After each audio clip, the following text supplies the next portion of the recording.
32주지만 제 1주를 한번 펴주시기 바랍니다. 처음 오시는 분도 있어갖고 1주가 가장 중요하고 서론적으로 가장 핵심적인 게 있기 때문에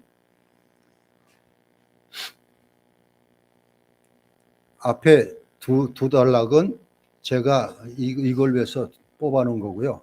그리고 교재는 줄이 거기 있어갖고 성경 구절 나오고 그렇게 해서 제1주일 하이베르그 요리문답 제1주일 그리고 문답 이렇게 있는 것이 첫 페이지 1페이지일 거예요. 아마 그게.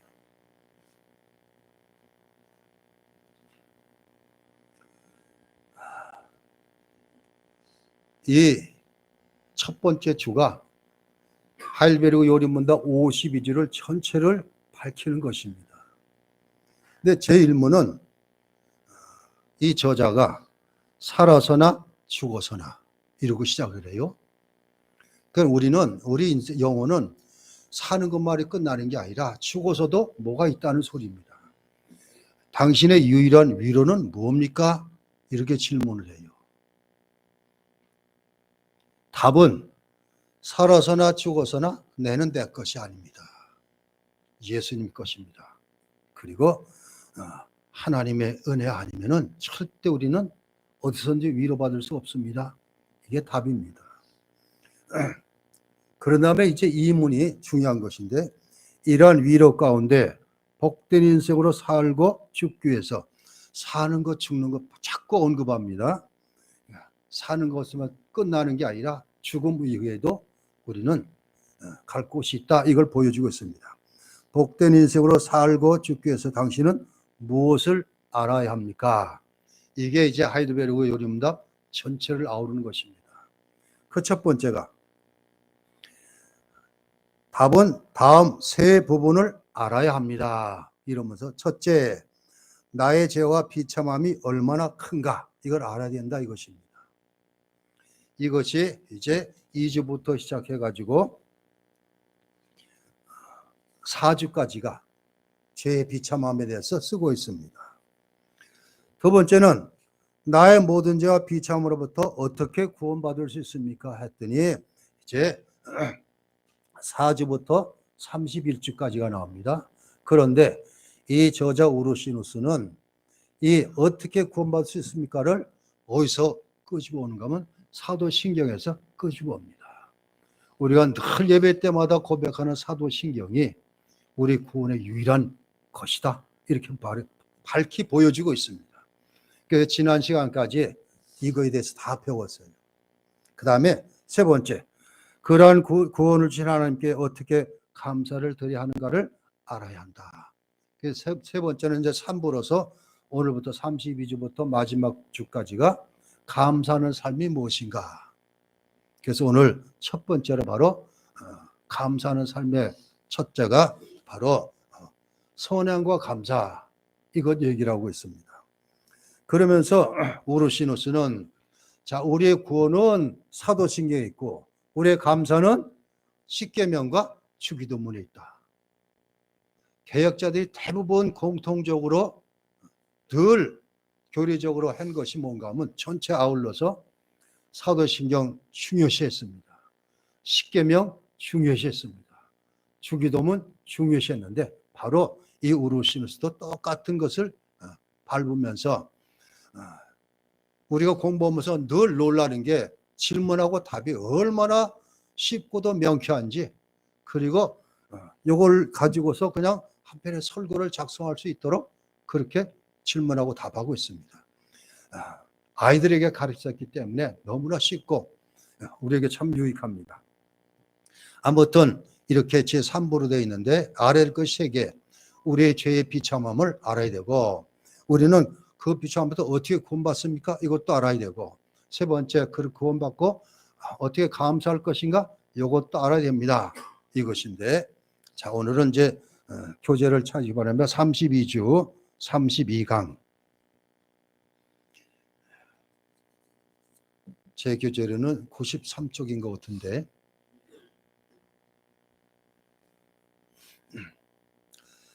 자 32줄부터는 3부에 속하는 것이고 3부는 우리의 감사에 관해서 이렇게 주제가 붙어 있습니다. 자, 우리는 우리에게 첫 번째 아는 것이 내가 죄와 비참함으로 그런 상태였었는데 예수 그리스도의 은혜 때문에 구원받았다. 이렇게 배웠습니다. 이제 이 은혜, 구원받은 은혜를 가지고 살아가는 사람들은 어떤 삶을 살아야 하는가? 그 답이 감사의 삶이어야 한다 가르치고 있습니다. 진짜로 믿는 하나님의 은혜 가운데 사는 사람의 특징이 감사다. 이렇게 표현하고 있습니다. 그리고 이 감사는 진정으로 회개한 것과 같다. 이렇게 말하고 있습니다. 참된 회개가 없다면 감사도 없다. 이렇게 말할 수 있습니다. 하나님께 영광을 돌리고 예수님의 은덕을 찬송하는 것이 바로 감사. 그러면서 아까도 말씀드렸지만 감사하는 삶에 관한 내용 크게 두 가지가 십계명과 주님 가르치신 기도입니다. 이렇게 이야기하고 있습니다. 기도도 감사한 삶, 감사가 있는 사람은 기도가 쉽게 나옵니다. 구원받은 사람이 할 수 있는 것을 의미하고 있습니다. 십계명을 지키는 것도 구원받기 위해서가 아니고 구원받았기 때문에. 자, 출애굽기에 보면은 하나님께서 십계명을 주실 때에 애굽에서 구해 주신다 그랬는데 너희가 이것을 십계명을 줬으니까 너희를 구원해 줬다? 이게 아닙니다. 먼저 구원해 주시고 그리고 나중에 십계명을 주셨습니다.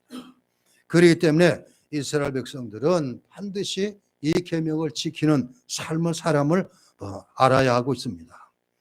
자, 그러면서 이제 오늘 86문답, 87문답이 있는데 86문답은 구원과 선행의 관계를 말하고 있습니다. 자, 86문 한번 같이 읽어보겠습니다.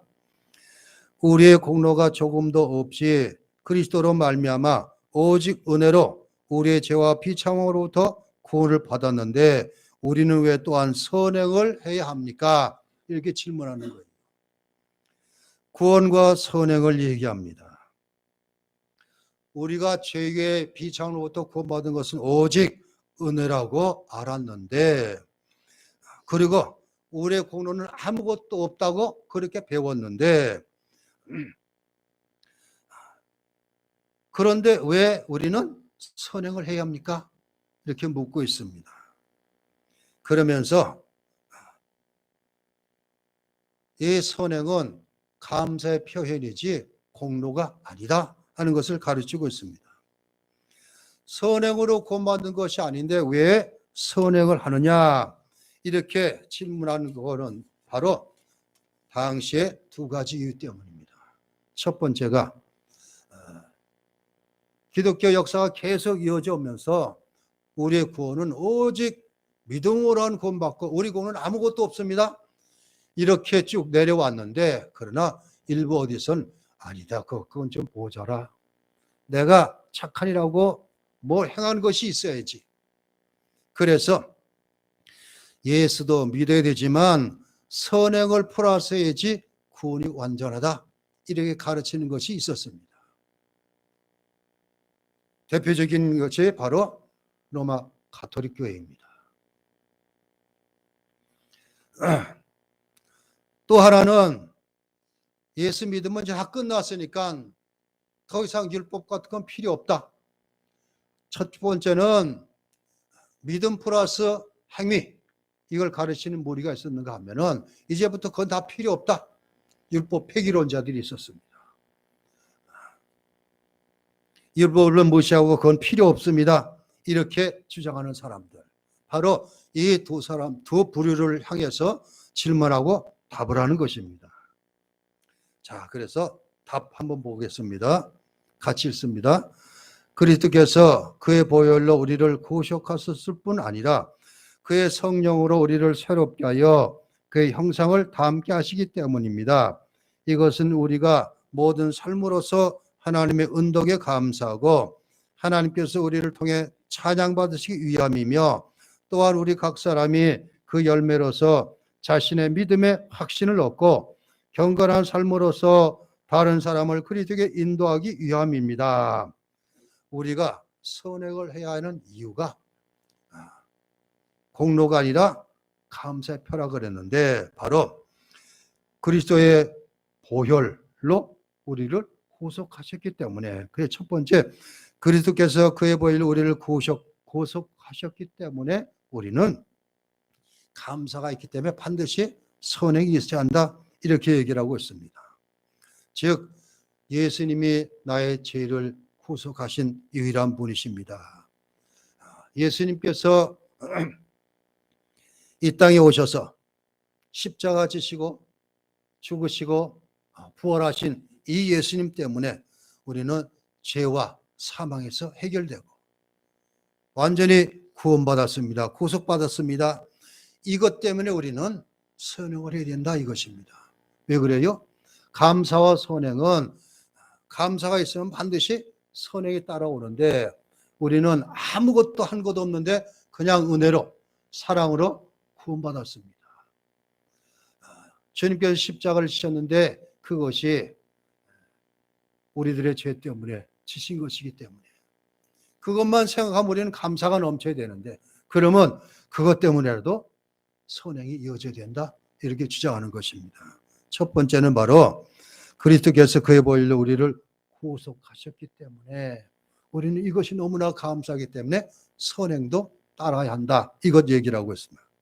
그 다음에 두 번째는 그의 성령으로 우리를 새롭게 하여 그의 형상을 닮게 하시기 때문입니다. 성령께서 우리 속에 오셔서 우리를 말씀으로 주님을 닮아가도록 그렇게 인도하시기 때문에 우리는 이게 너무나 감사한 일이기 때문에 반드시 또 선한 일도 따라와야 된다, 이렇게 주장하는 것입니다. 즉 우리를 새롭게 하여, 이것입니다. 우리가 새롭게 되었습니다. 자, 우리는 구원의 서정을 보면은 중생이 나오는데 바로 이게 새로워지는 것입니다. 새 사람이 된 것입니다. 자, 그러면서 말씀을 통해 가지고 날마다 주님을 닮아가는데, 그것이 우리가 성경을 많이 아무리 읽어봐도 성령 하나님께서 내 속에 계셔서 우리를 인도하지 않으면은 하나님 말씀이 내 속에 이어지지가 않습니다. 성령께서 내 마음을 주장하기 때문에 그 말씀을 통해 가지고 주님을 닮는 것, 이게 바로 그것입니다. 에베소서 2장 10절에 우리는 그가 만드신 바라 그리스도 예수 안에서 선한 일을 위하여 지으심을 받은 자니 이 일은 하나님이 전에 예비하사 우리로 그 가운데서 행하게 하려 하심이니라 말씀하고 있습니다. 자, 우리는 그가 만드신 바라 그리스도 예수 안에서 선한 일을 위하여 지으심을 받았다, 이렇게 말씀하고 있습니다. 하나님께서 우리를 새로 지으신 것이 선한 일을 위해서 지으셨다. 마태복음 5장 13절부터 16절에 너희는 세상의 소금이요 빛이다, 이러면서 마지막 절에 보니까 뭐라고 써 있어요? 마태복음 5장 16절 한번 찾아 읽습니다. 마태복음 5장 16절 같이 읽습니다. 이같이 너희 빛이 사람의 비치게 하여 그들로 너희 착한 행실을 보고 하늘에 계신 너희 아버지께 영광을 돌리게 하라. 주님도 이렇게 말씀하셨어요. 구원받은 우리는 이 구원이 너무나 감사해서 착한 행실로 하나님께 영광을 돌리는 일, 이렇게 얘기를 하고 있습니다. 내 속에 계신 성령 하나님은 우리가 말씀을 듣거나 읽고 이럴 때 우리 마음을 주장해서 깨닫게 하시고 점점 말씀의 깊이 속으로 들어가서 주님을 닮아가도록 새롭게 변화되도록 만드시는 것입니다. 그렇기 때문에 우리 주님께서는 나를 십자가에 지심으로 구속의 보혈을 흘려주시기 때문에 그것도 감사한 일인데, 성령 하나님은 내 속에 들어오셔서 말씀을 깨닫게 하시고 믿음을 더 가지게 하시고 주님을 닮아갈 수 있도록 새롭게 하시니까 감사하니까 당연히 우리는 선행을 해야 된다. 이렇게 가르치는 것입니다. 자, 이렇게 한 다음에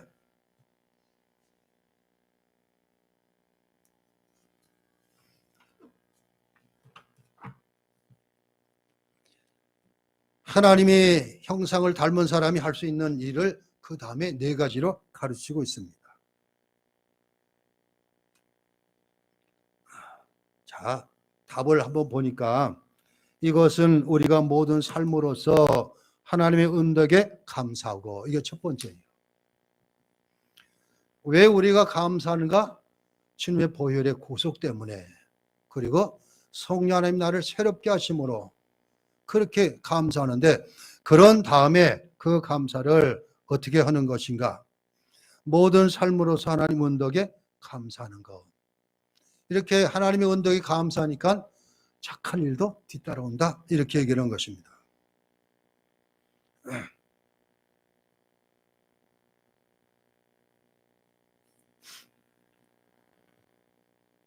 내 모든 삶으로서 하나님의 은덕에, 은혜에 감사하는 것. 선행을 해야 하는 이유, 그것입니다. 하나님께서 나를 구원하시기 위해서 창세전에 택해 놓으셨고, 때가 되어 부르셨고, 나를 성령으로 거듭나게 하셨고, 그래서 진정으로 회개 기도하셨고, 믿음을 주셨고, 내가 믿는 것이 아니라 믿음도 믿게 하셨기 때문에, 그런 우리를 보시고 의롭다고 여겨주시고 자녀 삼아주시고, 이 모든 것이 하나님께서 하신 일인데, 이게 하나님의 은덕, 은혜라 이것입니다.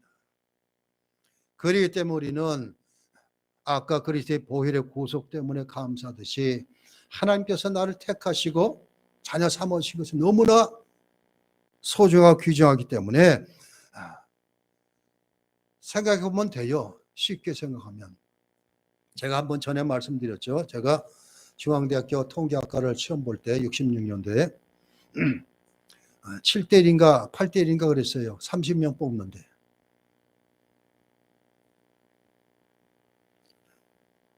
대부분 7대 1, 8대 1이면 7명, 8명만 제치면 되지, 그렇지만 아니거든요. 그건 어떻게 들어가요? 30등 안에 들어가야지 뽑히는 거예요. 자, 쉽게 생각하면 지금 지구 인구가 70억이라고 하면 70억 가운데 나 하나를 택했다는 것이 얼마나 귀중한 일인지 모릅니다. 그럼 하나님만 생각하면 그냥 무조건 감사가 나와야 되는 거예요. 그런데 우리는 기도 생활을 어떻게 해요? 감사보다는 뭐래요? 달라는 것만 많이 하잖아요. 자, 그래서 모든 삶으로서 하나님의 은혜에 감사하는 것. 모든 삶으로서. 자, 오늘 로마서 12장 1절에 너희 몸을 하나님 기뻐하시는 거룩한 산제사로 드리라. 이는 너희가 드릴 영적 예배니라. 우리 삶 전체가 하나님의 구속의 은혜에 감사하는 것을 표현되고, 바로 선행은 이것 때문에 할 수 있습니다. 이 얘기입니다. 두 번째는 하나님께서 우리를 통해 찬양받으시기 위함이다. 이것입니다. 즉 하나님의 은혜로 맺는 열매, 그 선행이, 그 선행으로 말미암아 하나님께서 찬양을 받으신다. 이것입니다. 이 선행의 열매가 감사가 이 감사의 결과로 나타날 때만 진정한 열매가 될 수 있다. 이 얘기입니다. 아까 읽었던 마태복음 5장 16절도 똑같은 얘기입니다. 하나님의 은덕, 우리 주님의 은혜 때문에 내가 감사한다 하는 것은 바로, 그래서 선행을 했을 때 하나님께서는 찬양을 받으시고 영광을 받으신다. 이렇게 말씀하고 있습니다. 베드로전서 2장 12절에도 너희가 이방인 중에서 행실을 비방하는 자들로 하여금 너희 선한 일을 보고 오시는 날에 하나님께 영광을 돌리게 하려 함이라. 베드로전서 2장 12절. 너희가 이방인 중에서 행실을 비방하는 자들로 하여금 너희 선한 일을 보고 오시는 날에 하나님께 영광을 돌리게 하려 하심이라. 이게 두 번째입니다. 감사, 선행이 이어지는 것. 그 다음에 세 번째는 또한 우리 각 사람이 그 열매로서 자신의 믿음의 확신을 얻고, 이것입니다. 세 번째, 우리 각 사람이 그 열매로서 자신의 믿음의 확신을 가집니다. 즉 감사를 통해서 믿음의 확신을 갖는 것, 즉 선행을 행함으로써 믿음의 확신을 가지게 된다, 이것입니다.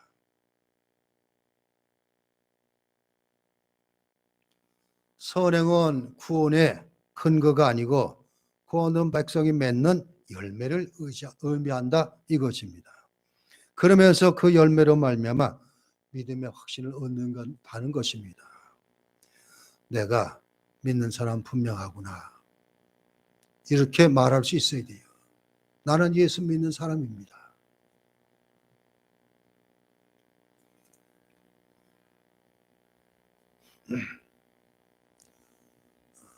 우리 교단에서 책 하나가 나온 게 있습니다. 나는 그리스도인이다. 즉 로마의 바퀴 가운데 많은 사람들이 죽어갔는데, 그때 그 사람들이 로마 카타콤에다 벽에다 써놓은 것들, 글을 발췌해가지고 책을 엮어놓은 책이 있는데, 거기 보면 많은 사람들이 어떻게 적었는지 대부분 나는 당연히 그리스도인입니다. 예수님 나의 구주입니다. 이건 늘 놓치지 않았다 그래요. 우리도 그럴 수 있어야 돼요. 그건 바로 감사 플러스 선행이 그런 확신을 가져준다, 이것입니다. 나는 참 그리스도인입니다.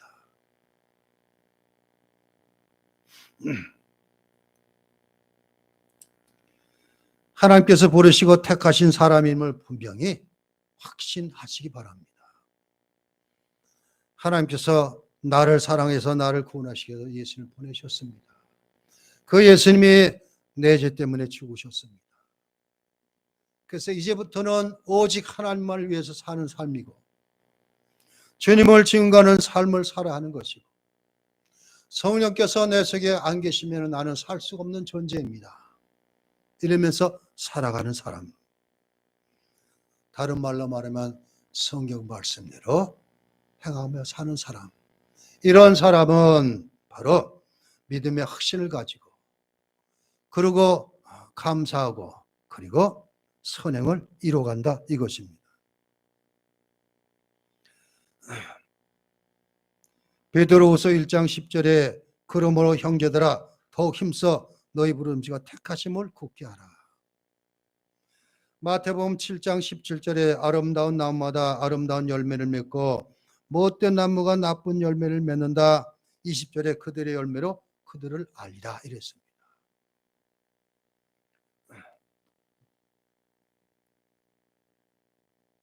세상 사람들이, 우리는 세상 사람과 섞여 삽니다. 그때 믿지 않은 사람들이 당신은 진짜 예수 믿는 사람 같습니다, 이렇게 받을 수 있어야 돼요. 들을 수 있어야 돼요.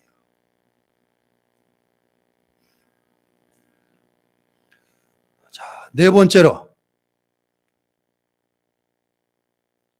경건한 삶으로서 다른 사람을 그리스도께 인도하기 위함입니다, 이것입니다.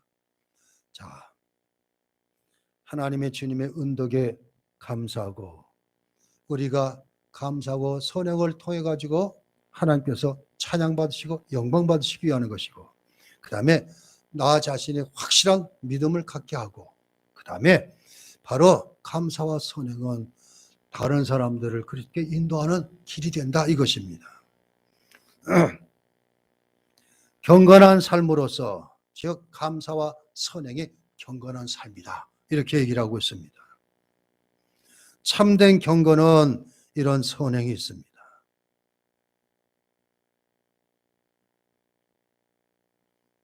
경건한 삶을 사는 사람은 다른 사람을 그렇게 인도하는 데에 삶의 의미를 가지고 살아가는 사람입니다.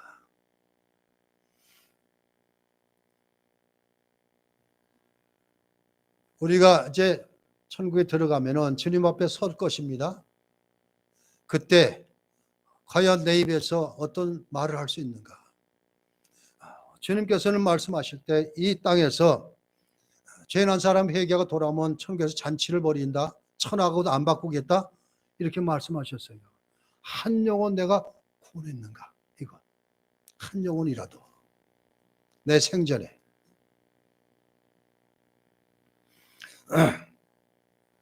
베드로전서 3장 15절에 너희 마음에 그리스도를 주로 삼아 거룩하게 하고 너희 속에 있는 소망에 관한 이유를 묻는 자에게 대답할 것을 항상 준비하되 온유와 두려움으로 하라.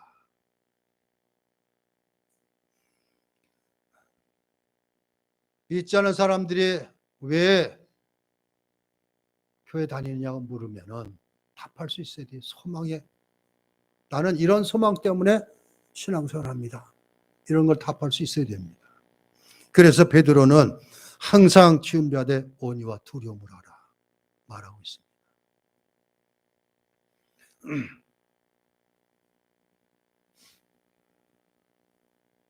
자, 이렇게 이제 86문답이 끝났습니다. 자, 86문답은 우리의 공로가 조금도 없이 그리스도로 말미암아 오직 은혜로 우리의 죄와 비참으로부터 구원받았는데 왜 또한 선행을 해야 됩니까? 이렇게 묻자. 자, 그리스도의 보혈로 우리를 구속하셨고 성령 하나님은 나를 날마다 새롭게 하시기 때문에 그리고 새롭게 하셔서 주님 닮아가게 하시기 때문에 나는 이것 때문에 너무 감사하기 때문에 당연히 감사 뒤로는 선행이 뒤따르는 것입니다. 이렇게 한 다음에 그 다음에 하나님의 은덕에 감사하고 나의 이것을 통해서 하나님께서 영광 받으시기 위한 것이고 그리고 내 믿음의 확신을 갖기 위함이고 마지막 네 번째로서는 다른 사람을 주께 인도하기 위함입니다. 이게 선행의 열매다. 이렇게 말하고 있습니다. 자, 그 다음에 이제 87문답입니다. 감사와 구원의 관계. 아까는 선행과 감사의 관계였었는데 87문답은 감사와 구원의 관계입니다. 감사가 없는 사람은 어떤 문제가 있는가? 86문답에서 가르칩니다. 가장 심각한 것은 구원받지 못한다. 그렇게 딱 부러지게 얘기하고 있습니다. 자, 87문답 한번 같이 읽어보겠습니다. 87문 감사치도 않고 회개하지 않는 삶을 계속 살면서 하나님께로 돌이키지 않는 사람들도 구원을 얻을 수 있습니까? 이렇게 물어요. 이 사람들은 대부분 다 믿지 않은 사람들일 거예요. 그런데 이 저자는 세상 믿지 않은 사람이지만 교회 안에도 이런 사람이 있다. 이걸 가정하고 하는 거예요. 지금. 답은 결코 구원받을 수 없습니다. 성경은 음란한 자, 우상 숭배자, 간음한 자, 도둑질하는 자, 탐욕을 부리는 자, 술 취하는 자, 욕하는 자, 강도질하는 자나 그와 같은 죄인들은 하나님 나라를 유업으로 받지 못한다고 말씀하십니다. 이렇게 합니다. 결코 구원받을 수 없습니다. 감사 삶을 살지 않고 그리고 회개치도 않고 하나님께로 돌이키지도 않는 이런 사람들은 절대 구원받을 수 없다 얘기를 하고 있습니다. 자, 여기에 대한 성경 구절이 두 군데가 나옵니다. 첫 번째 찾아볼 것은 고린도전서 6장 9절 10절입니다. 자, 같이 읽어보겠습니다. 고린도전서 6장 9절 10절 신약성경 269면 9절 불의한 자가 하나님의 나라를 유업으로 받지 못할 줄을 알지 못하느냐 미혹을 받지 말라 음행하는 자나 우상 숭배하는 자나 간음하는 자나 탐색하는 자나 남색하는 자나 도적이나 탐욕을 부리는 자나 술 취하는 자나 모욕하는 자나 속여 빼앗는 자들은 하나님의 나라의 여부를 받지 못하리라. 이렇게 말하고 있습니다. 또 한 군데 찾아보면 에베소서 5장 5절 6절입니다.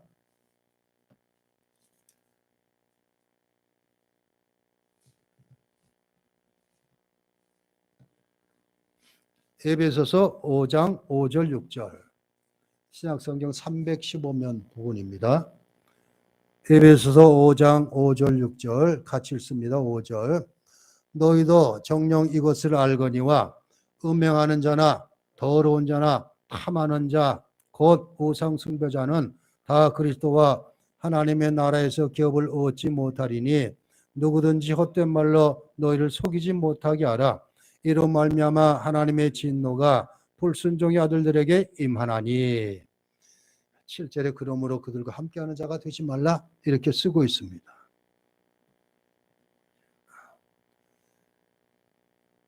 이 고린도전서 그리고 에베소에 나온 이 말씀은 다 악을 행하는 자들 얘기입니다. 우리는 대부분 이건 우리와는 상관이 없겠지 이렇게 여기는데 하나님이 아니다 이것입니다. 왜 사도 바울이 고린도서를 썼습니까? 교회 안에 이런 문제들이 있기 때문에. 그러니까 이 저자 우르시누스는 비록 이렇게 썼지만 그래서 우리가 언뜻 생각하기에는 이건 불신자들 얘기다. 그런데 불신자들 얘기가 아니에요. 이렇게 쓴 것은 믿는 사람, 교회 신앙생활하는 사람 가르치기 위해서 쓴 거기 때문에 교회 안에 이런 사람이 있다 이거예요. 다른 말로 말해서 구원받지 못할 사람들이 많다 이걸 얘기를 하고 있습니다.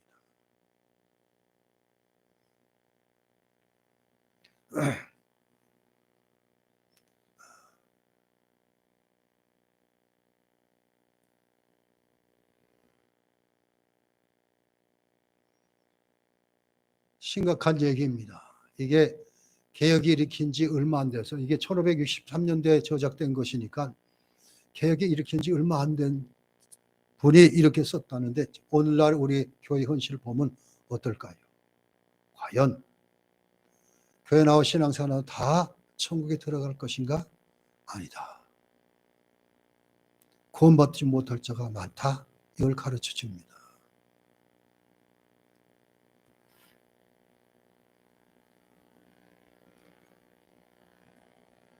저는 그래서 우리 양지교에서 20년 가르치는 교인들한테 절대 이거 하나만 놓치지 말아라.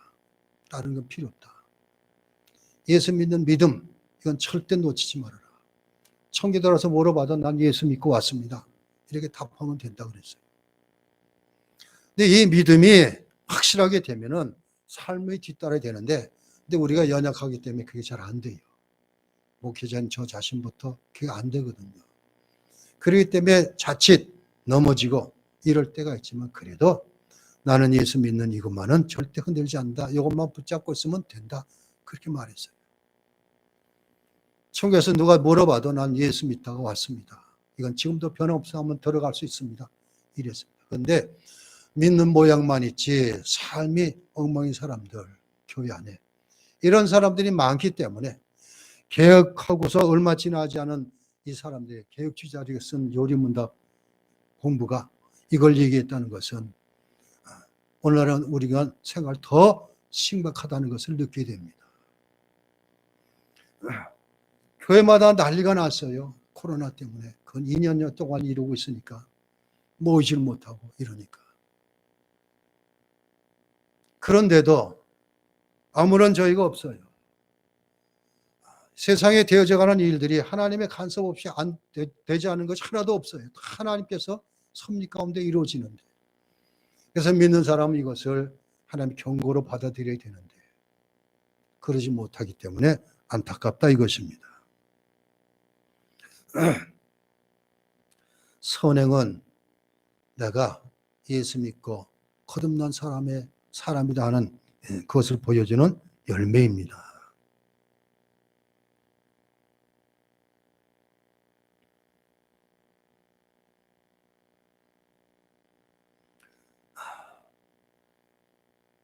이 선행은 중생의 열매인데 하나님을 향한 감사의 표정이고 참된 믿음의 증거라.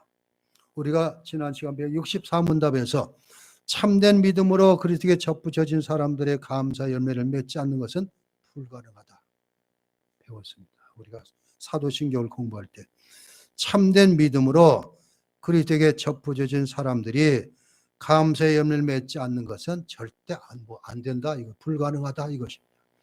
제대로 된 믿음을 가졌다면, 진짜 믿음이 있다면 감사 열매가 있다 이것입니다. 이게 선행이다 이것입니다.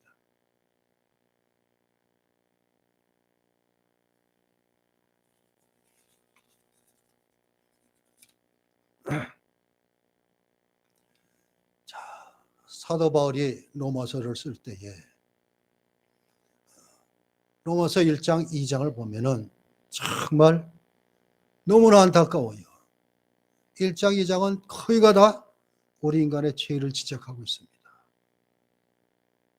1장은 뭐 그렇지만 2장은 전체가 다 그래요. 막 그냥. 그래서 인간 세상은 절대 구원이 없을 것 같습니다.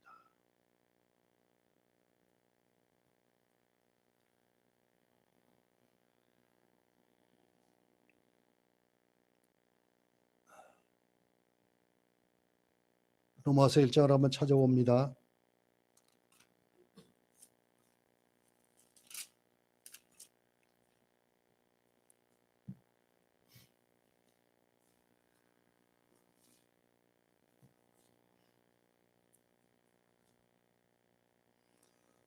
로마서 1장 18절부터 23절 한번 읽어보겠습니다.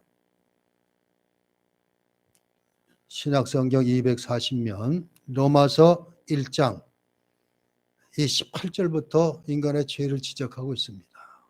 18절부터 한번 같이 읽어보겠습니다.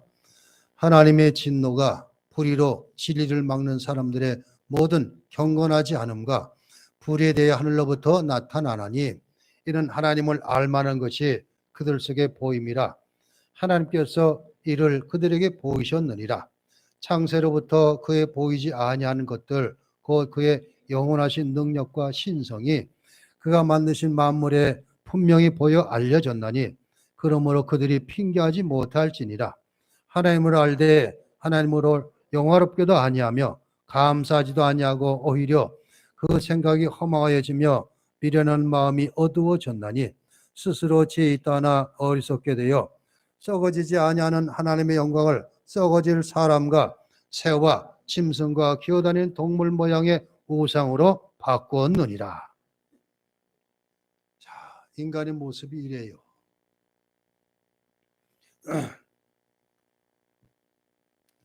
그렇기 때문에 우리가 예수님 때에 구원받은 하나님의 자녀가 되었음에도 우리 속에 아직도 죄의 성향이 그대로 남아있기 때문에 이거는 뽑아낼 수가 없습니다.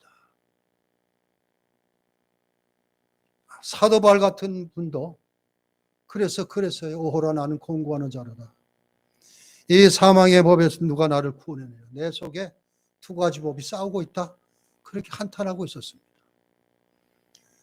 하나님의 말씀에서 그렇게 제대로 깨닫고 예수 그리스도가 유일한 구주신 것을 고백한 바울도 하물며 우리들은 어떻게 했어요? 늘 세상과 그리고 죄와 싸우면서 사는 삶인데 그러다 보면 어떨 때는 죄 무너져서 허죽될 때가 있고 다시 깨닫고 돌아와서 삶이 그렇게 반복이 됩니다. 저는 우리들의 이렇게 사는 삶 모습이 구약성이 어디서 나오는가 하면 사사기에서 그대로 나온다 생각을 합니다.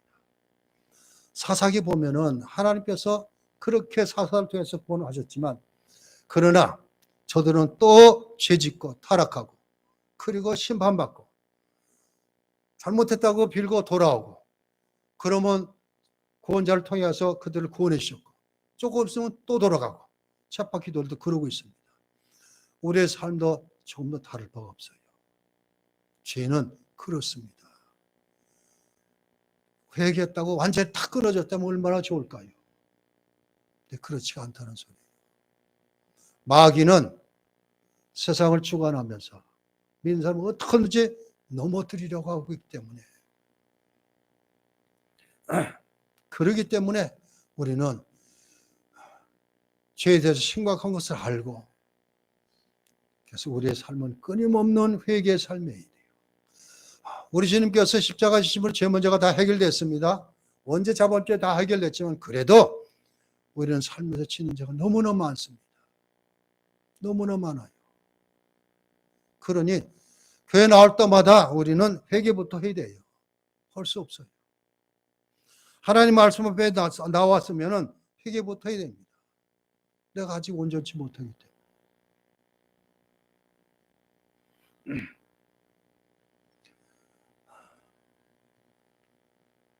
이 86문답, 7문답을 보면서 안타까운 것이, 이 저자 우르시누스는 교회 안에 이런 사람들이 있는데 이런 사람은 절대 구원이 없다, 이렇게 답하고 있는 거예요. 그렇다면 오늘날 교회 현실을 보면 어떨까요? 이런 소리를 못하잖아요. 우리 목회자는 지금은. 교회들이 어떻게 해도 그냥.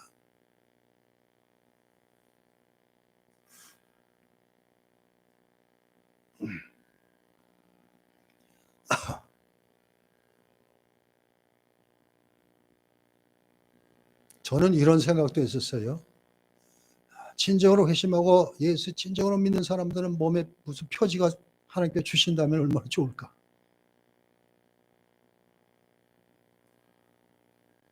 성 프란시스코는 몸에 흔적을 받았다 그러는데,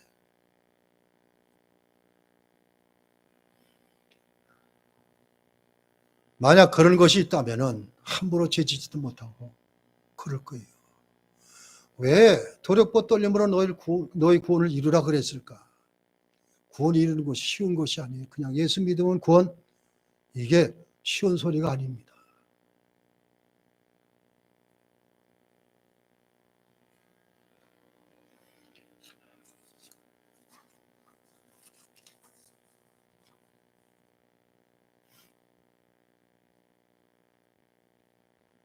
자, 그래서 사도 바울은 데살로니가전서 5장 16절 18절에 항상 기뻐하라, 쉬지 말고 기도하라, 범사에 감사하라, 이는 그리스도 예수 안에서 너희를 향하신 하나님의 뜻이니라 말씀하고 있습니다. 자, 바로 이것이 예수 믿는 것을 보여주는 것입니다. 항상 기뻐하는 것, 그리고 늘 기도의 삶을 사는 것, 그리고 감사하는 것. 감사는 바로 우리의 삶으로 나타나는 바로 선행입니다. 선행이 없다는 것은 진정한 감사가 없다는 것과 똑같습니다. 아까 처음에 말씀드렸지만 또 진정한 감사가 없다는 것은 온전한 회개도 안 됐다, 이 소리는 마찬가지입니다. 회개하지 않았다는 것은 구원의 은혜가 없다 하는 것도 똑같습니다. 다 연결이 됩니다. 자, 진정한 선행은 감사가 있어야 되는데 선행이 없다는 것은 감사가 없는 것이고, 감사가 없는 것은 회개하지 않았다는 뜻이고, 회개하지 않았다는 것은 구원이 없다, 이런 뜻과 마찬가지다. 무서운 말입니다. 이 우르시누스 저자는 바로 이것을 얘기하는 거예요.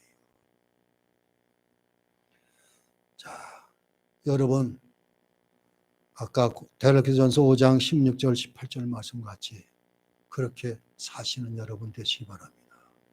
항상 기뻐하고 쉬지 말고 기도하고 범사에 감사하는 저와 여러분 되시기를 주의 이름으로 축원합니다. 기도합니다. 하나님 감사합니다.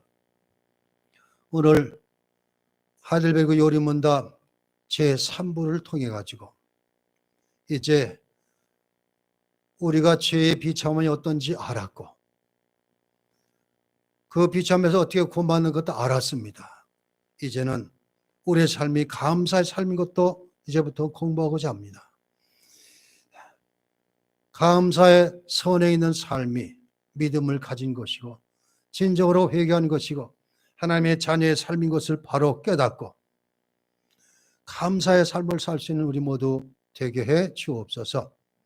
범사에 감사하는 것은 모든 일에 감사하는 것과 똑같은 것을 깨닫고, 그렇지만 우리는 나에게 뭔가 이루어졌을 때만 감사하고 그렇지 않으면 감사가 없는데, 우리는 모든 일에 감사할 수 있는 우리들 되게 해 주옵소서. 예수 그리스도 이름으로 기도하옵나이다. 아멘.